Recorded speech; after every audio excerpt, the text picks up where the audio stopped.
Hello, welcome back again, my dears, in your podcast, Social Savvy with me, Sharifa. The new episode is about self-esteem versus self-confidence.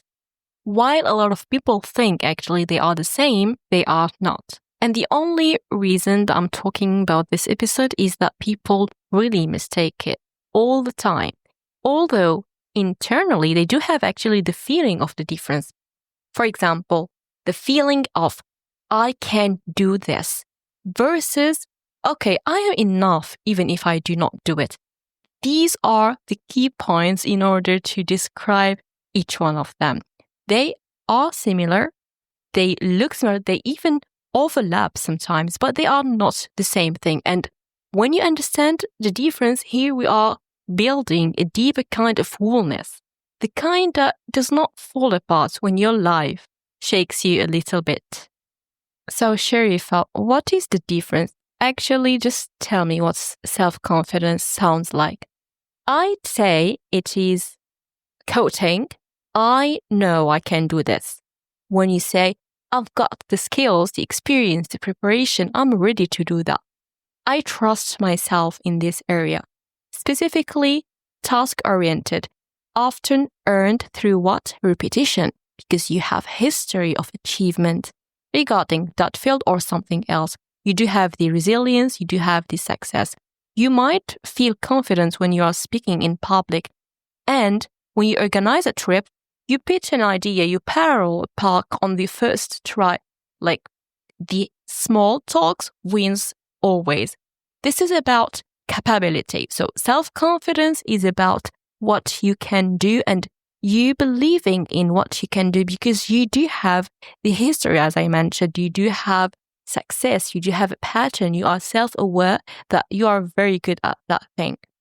But there where it gets tricky, you can be wildly confident in what you're doing, but you still feel unsure about it. You feel like you are the imposter.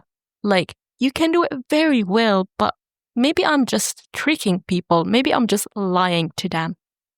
And here you see self-esteem comes in because self-esteem literally whispers to you, even if I fail, I'm still worthy. You know the voice that you had inside your mind? It is exactly what self-esteem, powerful one and high one will let you know. If no one claps, it's okay. I still matter. I still know I'm very good at this. Even if I'm not good at this, it does not define my worth. Even if I'm not chosen from that interview, I'm still enough and I will still work harder to get another interview. It's like deeper, quieter, less show off, but foundational. While self-confidence rises with achievements because it is dependent on the proofs, the evidence about something you are very good at, self-esteem actually does not care.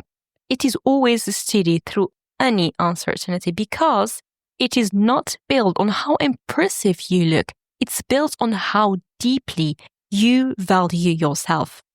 I didn't want to get to this part, but people are choosing only one of them, chasing one and leaving the other. Why? The brutal, honest truth would be it's easier to build confidence than it is to heal your low self-esteem. Why is that? Because confidence gives you evidence, tangible results, praise, A pluses, promotions, applause. But the self-esteem part, it asks you to believe you are enough when your friends leave you. You are enough when you mess up, when no one is watching, when you feel like a mess. In that world where everyone is celebrating their hustle, highlighting the reels, look what I did posts, it's easy to lean on confidence like a crutch. But if your confidence is sky high and your self-esteem is quietly crumbling, believe me, you will start to feel it. In the self-doubt, in the perfectionism, in the fear of slowing down and the fear of people seeing your true self because you always feel like an imposter. If you do not find something to do, then no one will think that you are worthy. Sharifa, can you give me a way so I can know if I do have low self-esteem? Because self-confidence, I'm pretty sure that I have it, or I'm pretty sure that I do not have it. But the self-esteem part, I'm not sure. I want to tell you one thing. Check your inner conversation, that voice of yours that is talking to you. When you fail, does it say, I messed up, but I'm still okay? Or does it say, can't believe I failed, I'm such an idiot? You see the difference? I don't have to say it out loud. If you win, you think, I'm proud of myself for doing that.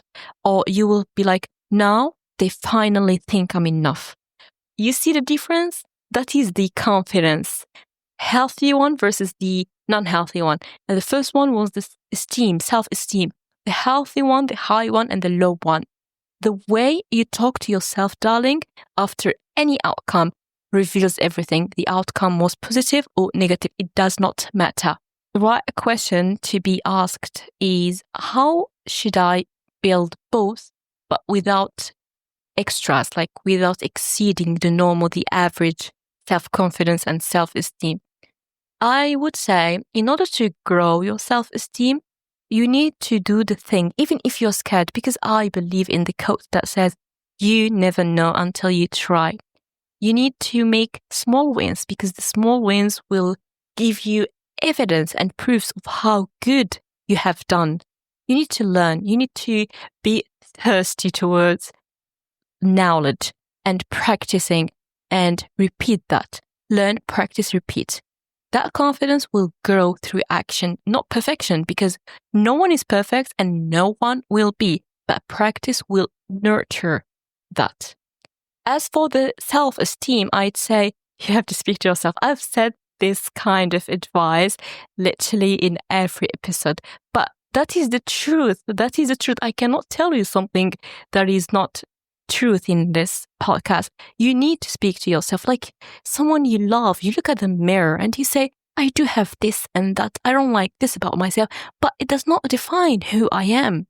And you should also let go earning your worth. You're not doing something to anyone in order to let them love you or show them how great you are. If they do not love you, who cares? Really, who cares? No one. But if you love yourself, you will see how people will start loving you. Please, I need you to sit with your enoughness, even when you're not performing, even when no one is around you, because that's how self-esteem grows, through compassion with yourself before anyone else, through presence, through the brave work of staying kind to yourself, and even when you are not sure or you are not seen. I'm gonna leave this here. Maybe you need to hear it from me before the episode ends. I wanna tell you that when you trust what you can do, also trust who you are, because what you can do is something you learned, you practiced and learned, but who you are is what defines you to the world and to yourself even before. When you chase your dreams just to prove something to anyone or even your family, your workplace, yourself, but because you know you are worth the effort, you just want to try and you want to succeed. You don't need to be flawless to be valuable or loved, because respect is way much better than these both, and you can only earn it if you fully respect yourself and love it. You just need to keep showing up imperfectly. It's okay. Honestly, authentically, loving every single flaw you have in your body, in your mind, in your life. It doesn't matter, because the strongest version of you isn't the one who never doubts and is thinking always all right. It's the one actually who keeps you going even when the doubt is loud, but still it reminds you and you remember, I can do hard things. I have been through worse before. I'm still enough even if I don't succeed in this particular event, fight, work, competition, I don't know what. I just want you to remember this, because you make people love you or respect you or treat you with your real value. Only you are able to do that. And how? By loving yourself first. Guys, thank you so much for listening. It was a very nice episode. I loved it. I hope you did as well. And I will certainly see you in the next one. Take care. Bye-bye.